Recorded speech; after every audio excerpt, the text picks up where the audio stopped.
கீதா பஞ்சாமிரதம் என்ற சின்மயாபிஷனால் தெரிவு செய்யப்பட்ட 5 ஸ்லோகங்களுடைய விளக்கங்களை பார்த்து கொண்டிருக்கின்றோம். ஒருவன் தன்னைத்தானே உயர்த்தி முனைப்போடு செயலாற்றி செய்கின்ற செயல்களை இறைவனுக்கு அர்ப்பணமாக செய்து வருகின்ற அந்த பக்தனுக்கான உறுதிமொழியை இந்த 4வது ஸ்லோகம் விளக்குகின்றது. अनन्याश्चिन्तयन्तो मां ये जनाः पर्युपासते तेषां नित्याभियुक्तानां योगक्षेमं वहाम्यहम्.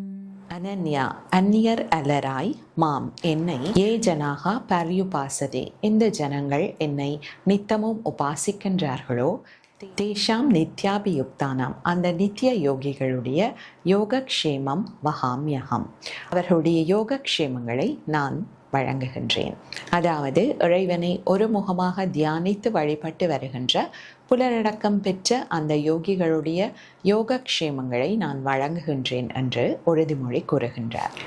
இங்கு அனன்யா என்பது இறைவனோடு ஒருமைத்தன்மையை உணர்ந்தவர்கள் என்றும் இறைவனை தவிர மேலான விடயம் இல்லை என்பதை உணர்ந்தவர்கள் என்றும் பொருள் கொள்ளலாம்.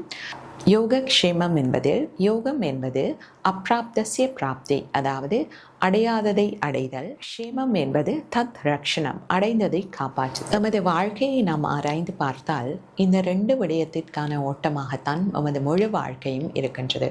ஒன்று அடையாததை அடைய வேண்டும் என்று அதற்கான ஓட்டம், அது கிடைத்து விட்டால் அதை பாதுகாப்பதற்கான முயற்சி என்று.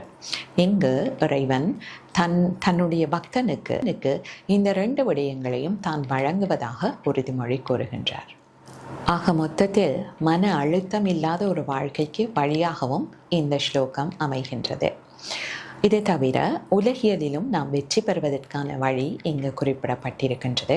நாம் எந்த ஒரு வேலையை செய்தாலும் நமது எண்ணங்களை சிதறவிடாமல் முழுமையாக அதில் லயித்து முழு மூச்சாக உழைக்கும் போது வெற்றி என்பது உறுதி என்பதனையும் இந்த பாடல் குறித்து நிற்கின்றது.